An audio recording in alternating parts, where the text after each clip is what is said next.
Welcome back to my Let's Play of Rome 2 Total War with Carthage. Last time we left off, since this was my first video, I started the grand campaign of Rome 2 with Carthage. I built up my empire in economy, military, and religion in order to have a stable basis if times got more troubling. Diplomacy was also important, as I secured some trade agreements and managed to get some treaties with both the Etruscans and Epirus, setting the foundation for an anti-Roman alliance. It is clear that a future confrontation between us and Rome is not far away, and I prepared my empire for this event.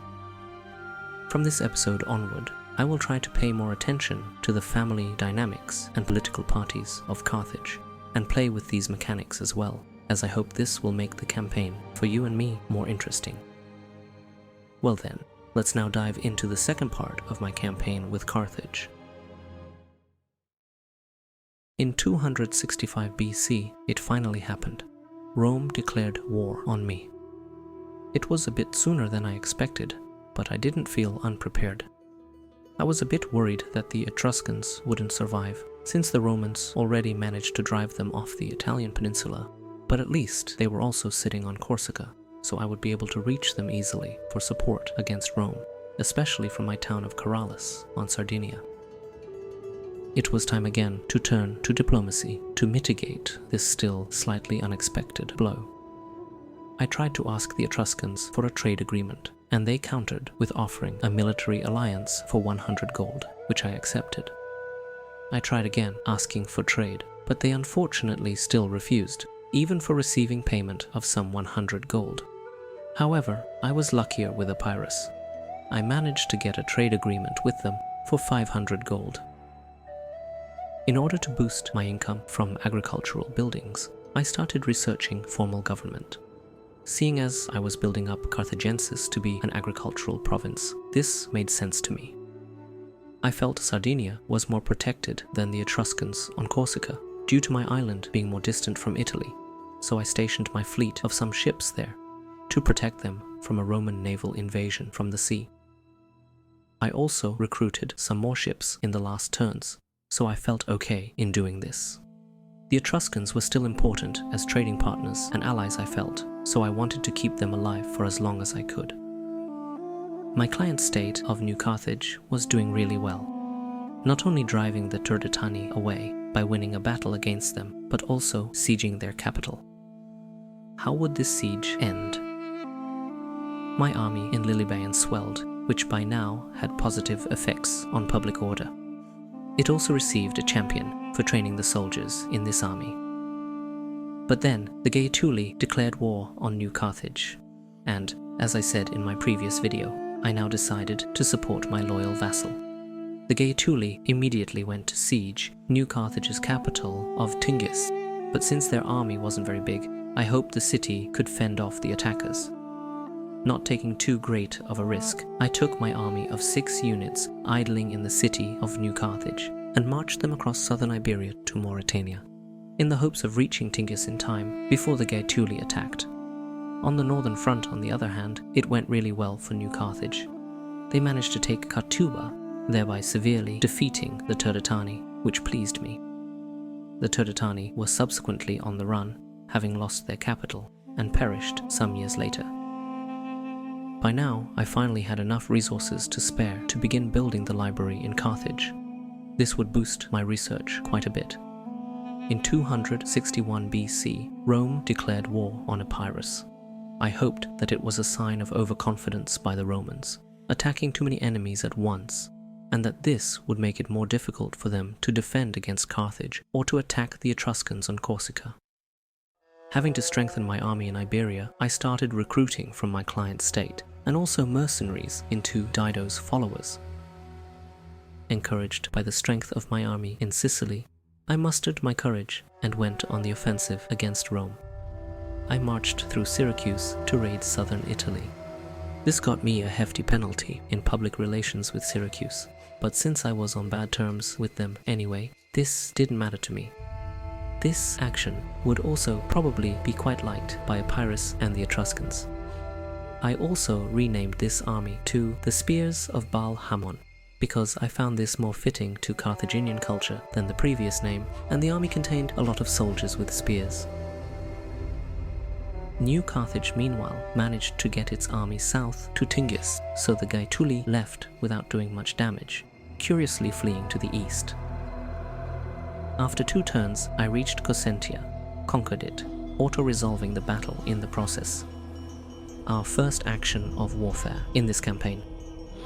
I sacked the city without occupying it, because I know I'm still too weak in Sicily to being able to hold territory in southern Italy.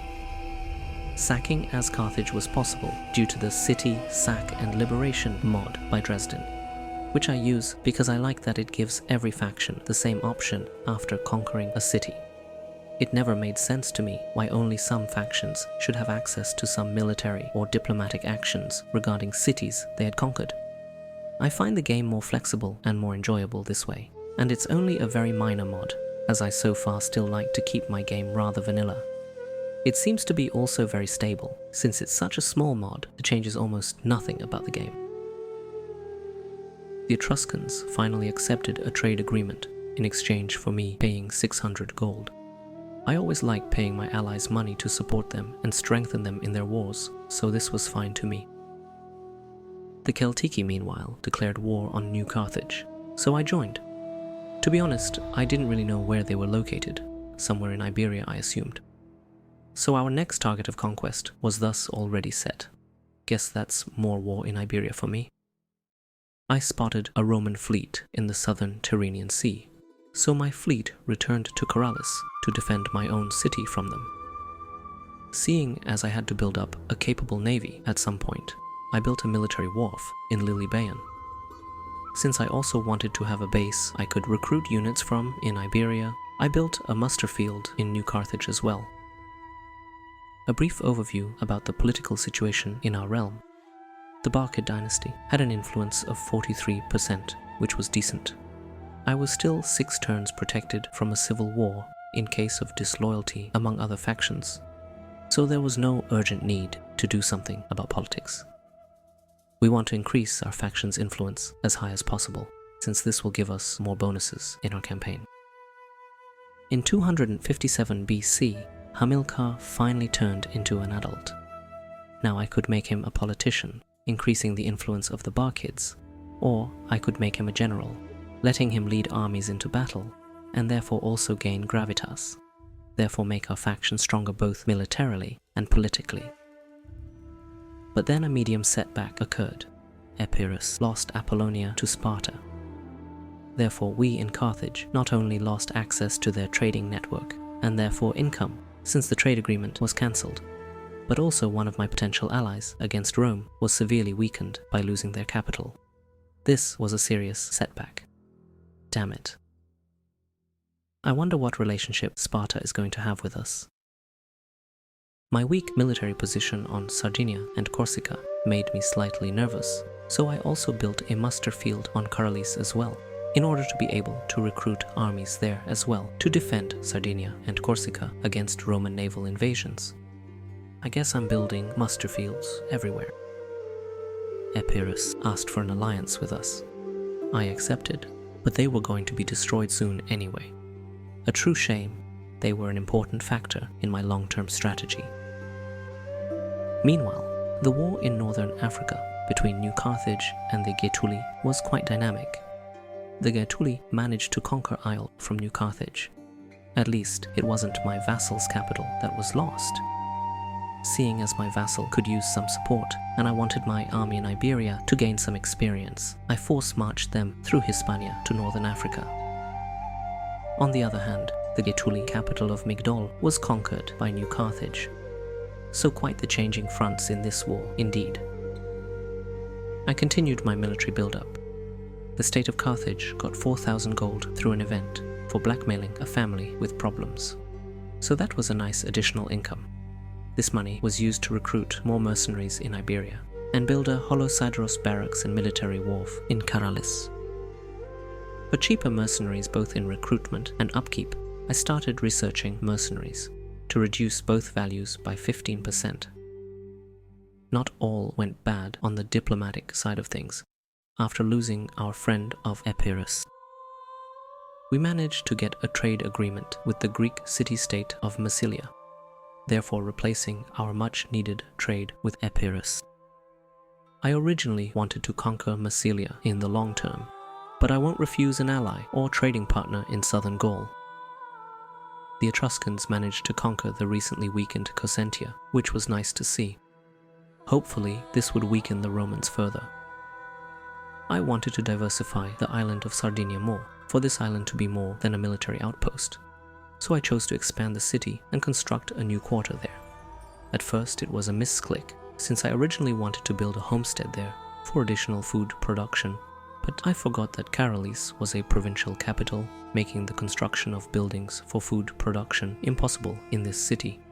So I built outskirts instead for much needed additional income, with the prospect of constructing mines and a jeweler on this island for even more additional income. After ending my turn, 2 diplomatic events of importance took place. At first, the Masaicili cancelled our non-aggression pact, a slightly worrisome development, but not much I could do about it.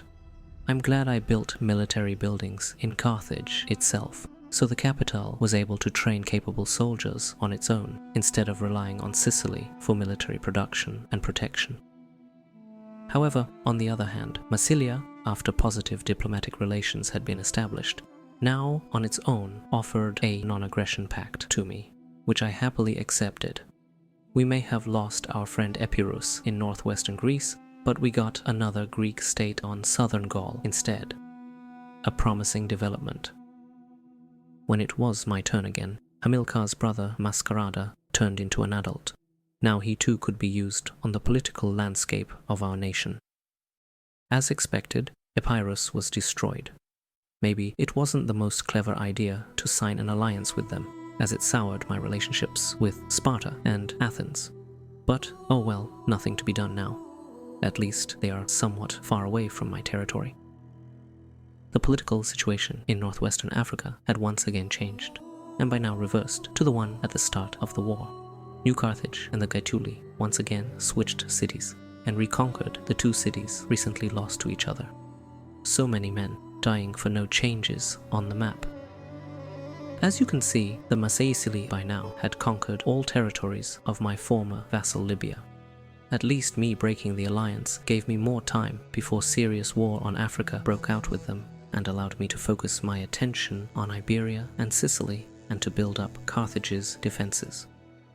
Unfortunately, the Gaetuli now had 2 armies in Mauritania, so I chose to retreat with Dido's followers back to Hispania. For quite some time now, I wanted to diversify my food production in my realm, as to not have Ebusus be the only place of considerable food production, in case it was sacked or conquered by a hostile nation. So I built a homestead in Lilybaean. I considered building a consecrated ground there to combat Hellenistic culture, but partially forgot about this, and a homestead was also very valuable in this city. My spy told me that the city of Syracuse had a temple there, which I could repurpose for Phoenician purposes in case of conquest. By now, the protection of my faction against civil war had gone. The game was on. By now, I couldn't ignore internal politics any longer. Cosentia was reconquered by Rome. I fear the large Etruscan army had been defeated and destroyed. Corsica by now was only very lightly protected, so I hoped that no Roman naval invasion would set out to conquer them. However, I used this fact to set out on a second raid on Cosentia again. So the spears of Baal Hamon set out again to disrespect Syracuse's territory and to raid southern Italy. Speaking of a naval Roman force, I spotted a Roman fleet near Sardinia and Corsica. As I don't like enemy presence at my coasts, I chose to fight them with Sidon's offshoot, since the strength of our forces seemed relatively equal. The calculation supported my assumption, as it showed me a slight chance of victory. I chose to auto-resolve this battle, as I'm not as confident in naval battles than in land battles. Our fleet emerged victorious, barely, with heavy casualties, including their admiral. Luckily, he wasn't from our faction of the Barcids, so I didn't care as much. However, the Roman fleet was completely sunken, which was a nice feeling. This secured Sardinia, at least for a short while.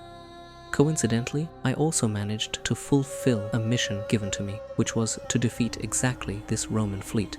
I was rewarded with 500 gold for this action, which was of course nice. Following this victory, I immediately started recruiting ships again to fill up the fleet's decimated ranks. I also started raising an army in Caralis to have a more flexible land protection, in case Rome managed to land an army on either island. It was good that I had built the necessary buildings in Caralis, so I now could recruit decent hoplites there instead of low-quality spearmen. To further bolster my military, I started researching the rights of Melkart, giving me an attack bonus for all land units of 3%, as well as allowing me to construct a practice field. I also promoted Mago, so his faction of the Maganid dynasty would get some loyalty, which would put them over 0 loyalty, thereby negating the possibility of them joining a civil war against my faction. While marching on Cosentia, Rome attacked me. It seemed they felt confident in defeating Hannibal's army. Maybe I could have auto-resolved this fight, but this felt like a great opportunity to have the first battle of this campaign. I was slightly nervous since the Romans had more infantry compared to me. They had 13 infantry while I only had 9. So I had to adjust my strategy to this fact. It felt like a battle I should try, also for the video's sake. The terrain was too flat and open for my liking, as I wanted to position my infantry atop a hill, but I chose to try my luck anyway. My plan was to first shadow Rome's army with my cavalry, sweeping in a quick attack to rout his single cavalry, and maybe picking off their ranged units. I set up my infantry in a pentagon, since I had 5 Carthaginian hoplites in my army. The lighter Libyan hoplites would additionally fill up these ranks among my heavier infantry, since I knew these lighter infantry wouldn't hold up long in a fight against Roman infantry. Thus, I couldn't battle like I usually do in a straight line, since my infantry was in constant danger of being encircled by superior Roman numbers. However, with the formation I chose during this battle, things looked different. While their infantry would clash against mine without being able to encircle them, I would repeatedly charge the Romans in their back, hoping to break their morale over time. My javelinmen were kept to the side to do additional damage to the infantry. This plan didn't work at first. Their cavalry, unfortunately, was a ranged cavalry, so whenever I tried to charge my units into that one, they kept their distance to my cavalry while retreating behind Roman lines and still shooting missiles at my cavalry.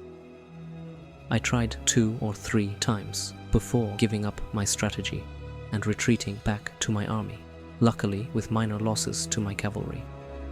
Their velites were marching in front of the Roman infantry, so I couldn't charge them as well.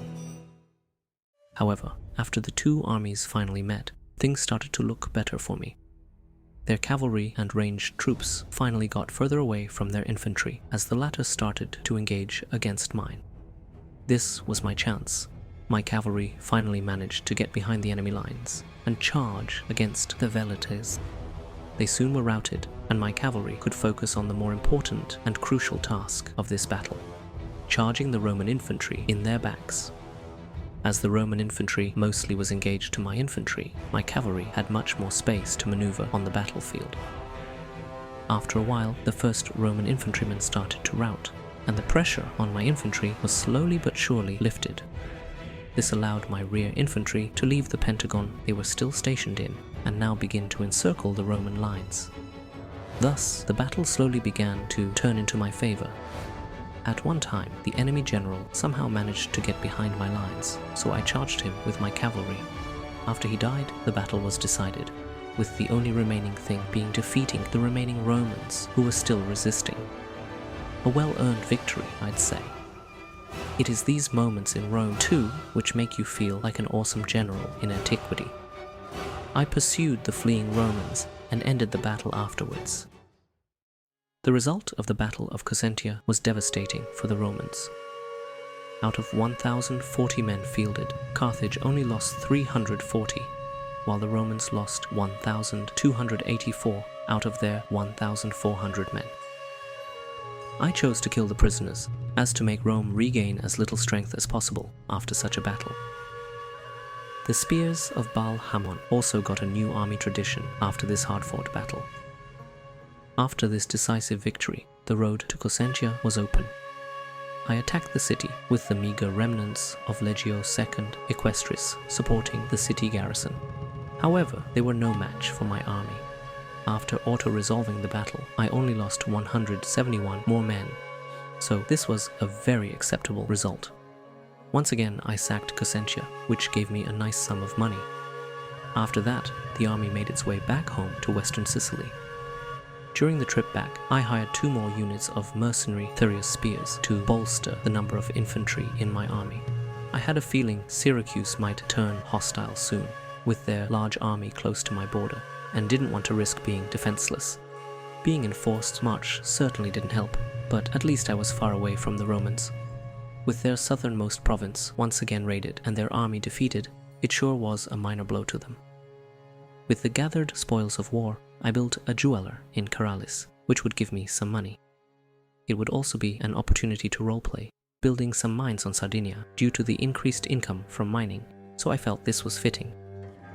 I managed to get 500 gold as a gift from New Carthage, which allowed me to recruit 2 more infantry in their province of Tingis.